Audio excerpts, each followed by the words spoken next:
I am Lucky D, originally from New Orleans, Louisiana, East Beach.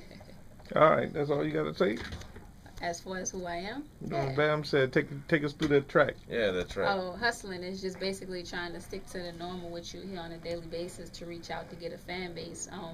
It's in the sense of being able to speak to everybody. We all out here trying to do the same thing. We all out here hustling on a day-to-day basis, whether you're doing a 9 to 5 or whether you in the music industry, whatever you're doing, we all trying to get that hustle. All right, well, I had the opportunity to talk to you before we aired the show, and you were telling me you've been doing this for 12 years. I've been rapping for 12 So how did you years. start rapping 12 years ago? I started spitting. We was on our way. Well, I was You started like spitting. 11. What do you mean spitting? Tell me, at the time I was 11 years old. We was on our way to school. Me and two of my cousins. My oldest cousin started rapping. So I wanted. How to old be, are you? I'm 23. Okay.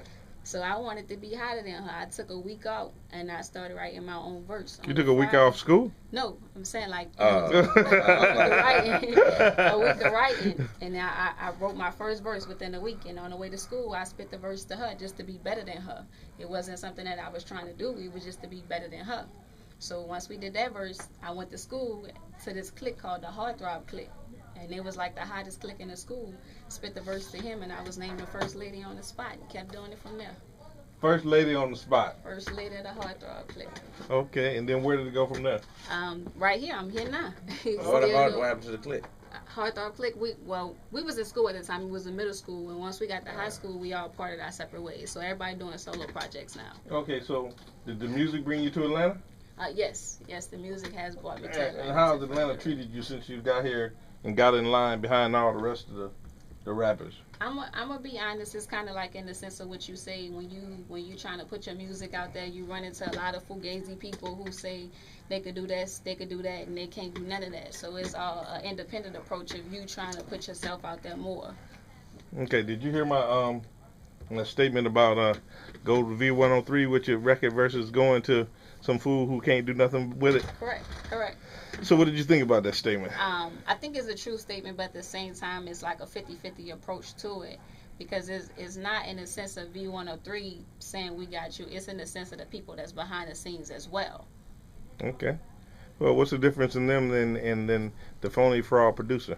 Well, once you go to V103, it's still a waiting in line approach. It's always, we got this person, we got this, we got that. It's still a waiting in line approach. It's never... But with that mentality, don't you think you're shortcutting yourself? Don't you think you're already putting yourself behind by even thinking that in your head? To put that in your head that there's a line, da da da da. If you see those barriers, you've already limited yourself. To me, if you already see it, that you know they're going to tell me this, they're going to do this. You can't think like that because you have to try it first and let them tell you before you think for them and True. respond for them. You're responding True. for somebody you've not talked to. True. But at the same time, Atlanta is not based off of V103. It's a lot of things. That's an do. example. Right. That's an example. It's a lot of things. I don't know if there's a lot of things you can do. I really think it's one hole, and everybody's got to find a shortcut to get through that hole, because the line is so long. And we're going to get to you, man. We're going to get to you, promise you. Yeah, I just think the line is long, and you got to find a way to get to the head of the line. I agree with you.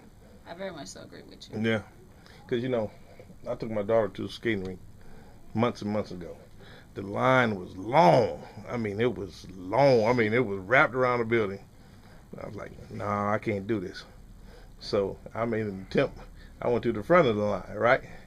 Talked to the security guard, talked to everybody. Told my daughter and her friend, come on. They thought I was God. All that I did is I talked to the right people. That's all I did. All the kids standing in that long line waiting to get in. I went up to the security guard, and maybe because I was a parent, it was a little different. Yeah, that would find the case around the kid coming there. But I could have stood there and not said nothing. Or I could have assumed that they're not going to let me in, they're going to tell me to get to the back of the line. I could have assumed that and put that barrier in front of me. But I looked at the situation, no, either she going to get to the front line or I'm not going to stay here. We're getting out of here. But that's the mentality we got to change. We can't put barriers on ourselves. If we'd have put barriers on ourselves, we'd still be sitting right here doing this every day, We'd have never done the things that we did. Phillips Arena, did you ever think when we attempted to do that, we would do it? Yeah, but we never put a barrier to say we couldn't do it. We've never said we couldn't do something. So, I mean, that's all. That's the mentality that's got to change, because if you continue to do it the same way everybody else is doing it, you're not going to get anywhere. You got to do something to totally separate yourself. Whether you walk in V103 butt naked and they notice you walking around naked, then that's how you get noticed. You got to do something. What was it? India Reed that walked down the streets of New York naked? One of them. Eric Badu walked down the streets. That was for attention, to separate herself, to get the focus on her. So you got to do I don't think everybody has to make the same approach to